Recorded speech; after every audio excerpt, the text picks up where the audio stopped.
किसके तो पंख लेके उड़ा चला जाए रे, जहाँ नहीं जाना था ये वही चला हाय रे।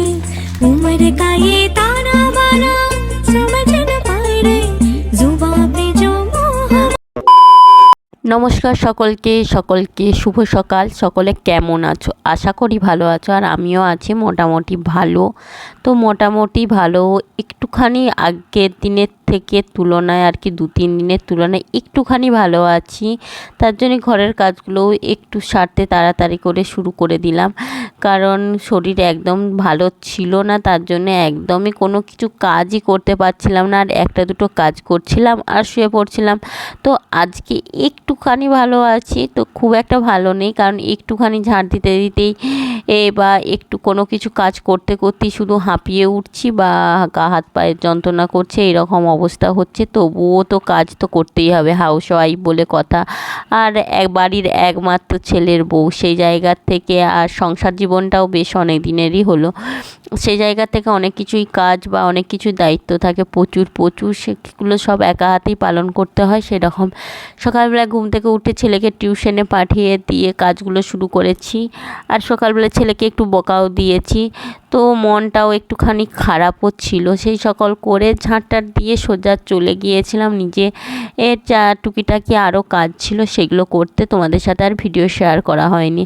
আর তারপরে এখন বাজছে প্রায় 9:45 এরকম। ছেলেকে দিয়েছি বাসন্তী পোলাও। এর আগের দিনে একটা ব্লগে শেয়ার করেছিলাম, এইটা তার পরের দিনের ব্লগ আর কি। ছেলের যেদিনে ব্যায়ামের প্রোগ্রাম ছিল, এটা তার পরের দিনের ব্লগ। সে ব্যায়ামের ওখান থেকে টিফিন দিয়েছিল বাসন্তী পোলাও। তো রাত্রেবেলায় সেরকম অল্প করে খেয়েছিলাম, 2 প্যাকেট নিয়েছিলাম, একটা খেয়েছিলাম আর একটা রাখা ছিল। ছেলে আজকে সেইটা খেয়ে স্কুলে যাবে, আর আমিও একটুখানি খেয়ে নিলাম ছেলের সাথে। দেখো ফ্রেন্ডস, এখন বাজছে দুপুর 12:15। এখানে দেখো কতগুলি পড়ে আছে। আজকে শরীরটা একটুখানি ভালো আছে, তার জন্য কাজগুলো একটু বাগিয়ে নিই। তো প্রচুর দুর্বল, আর এগুলো সব এখন ধুয়ে মিলবো। আর বাইরে ভীষণ রোদ দিয়েছে, আর আমি জলও ধরে রেখেছি। আর কালকে রাত্রেবেলায় আসার পর কিন্তু ভিডিওটা আর কন্টিনিউ করতে পারিনি। রাত্রেবেলাতে এতটাই শরীরটা খারাপ লাগছিল, মানে এক্ষুনি যে কী হয়ে যাবে এরকম একটা পরিস্থিতি ছিল। যাই হোক, তার জন্য ভিডিওটা ছেলেদের প্রোগ্রামের ওইখানেতেই শেষ করে দিয়েছিলাম। আজকে এই কাজগুলো সেরে নিই, কষ্ট হলেও কিছু করার নেই, করতে হবে। ভিডিওটা তোমরা কন্টিনিউ দেখতে থাকো।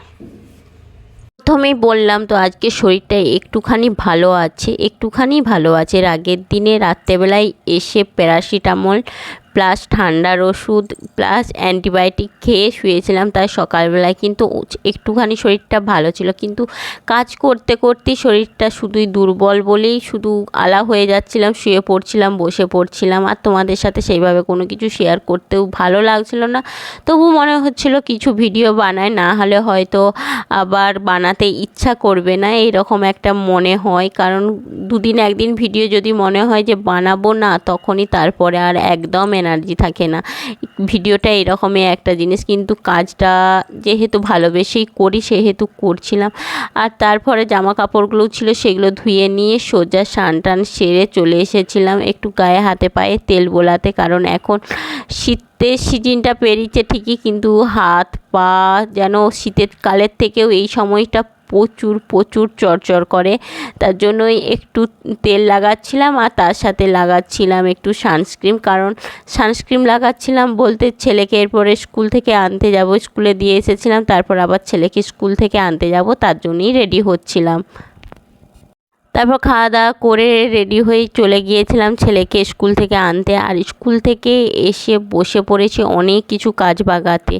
আর কাজগুলো বাগিয়ে ভাবছি কয়েকদিনের জন্যে 2-1 দিনের জন্যে যাব একটু বাবার বাড়ি থেকে ঘুরে আসতে। কারণ বাবার বাড়িতে গিয়ে 2-1 দিন একটু রেস্ট নেব। এখানে থাকলে যতই হোক, মেয়েরা শ্বশুর বাড়িতে থাকলে কিন্তু কোনো দিনই রেস্ট পায় না, যেটুকু না নিলে নয় সেইটুকু ছাড়া কিন্তু রেস্ট পায় না। সেরকম আমিও আর শ্বশুরবাড়িতে থাকলে ঘরের কাজ তো সারতেই হবে, তার সাথে ছেলেও যেহেতু বাড়িতে থাকছে মনে হবে যে ছেলের স্কুল টিউশনগুলো শুধু শুধু বাড়িতে বসে থেকে কামাই করব, সেই হিসাবে কিন্তু বাবার বাড়ি বা কোথাও চলে গেলে কিন্তু সেখানেতে যতই হোক সেখানে বাধ্যতামূলক তো কোনো কিছু করাই যাবে না আর কি, টিউশন তো করাই যাবে না। তার জন্যই ভাবলাম শরীরটা একটু ভালো রাখার জন্য দুদিনের জন্য যাই। আর সে বিয়ে বাড়ির থেকে এই কসমেটিক্সের জিনিসগুলো পড়েছিল খাটের তলায়, বাগিয়ে রাখাই হয়নি। আবার আর একটা বিয়ে বাড়ি প্রায় চলেই এলো কিন্তু বাগানোই হয়নি, সেই জন্যই ভাবছিলাম যে দুপুরবেলায় বসে বসে এগুলো আগে বাগিয়ে নিই।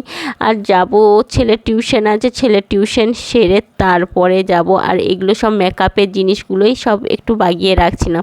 সে বলে না, সত্যি কথা বলতে কি মেয়েদের শখ সাধ সময় বাবার বাড়ির থেকে কিন্তু পূরণ হয় না। যদি ভালো স্বামী হয় সেখানে স্বামীর কাছেও কিন্তু অনেক শখ সাধ পূরণ হয়। সেই রকম আমারও অনেক কিছু শখ সাধই বেশিরভাগই কিন্তু তোমাদের দাদাভাই মিটিয়েছে। কারণ সত্যি কথা বলতে আমার বাবার বাড়ির অবস্থা কিন্তু খুব একটা যে বিশাল কিছু ভালো ছিল না, কিন্তু সেই জায়গা থেকেও বাবাও অনেক মিটিয়েছে শখ সাধ আর কি। আর এখানে তোমাদের দাদাভাই তো এখন সমস্ত কিছু যত যাবতীয় শখ ইচ্ছা সমস্ত কিছুই মিটায়, কিন্তু শখটাও সেরকমই করি, কারণ বামুন হয়ে তো আর চাঁদ ধরার ইচ্ছা তো রাখি না, তো যতটা তার সামর্থ্য সেই অনুসারেই রাখার চেষ্টা করি। আর এই জিনিসগুলো বাগিয়ে রাখছিলাম কারণ আবার তো বিয়েবাড়ি বললাম তো আবার 1 মাসও নেই, আর একটা বিয়েবাড়ি আছে সাথে, তখন আবার বার করবো। তার জন্যই সমস্ত সেজেছিলাম, ফুল থেকে শুরু করে সমস্ত জুয়েলারি আর সমস্ত কিছু একটু ভালো করে রাখছিলাম। আর একটা জিনিস তোমাদের সাথে একটু শেয়ার করছিলাম, একটা ফুল, একটা মেকআপ, কটা গোলাপ আছে, সেই গোলাপগুলোও তোমাদের সাথে শেয়ার করছিলাম।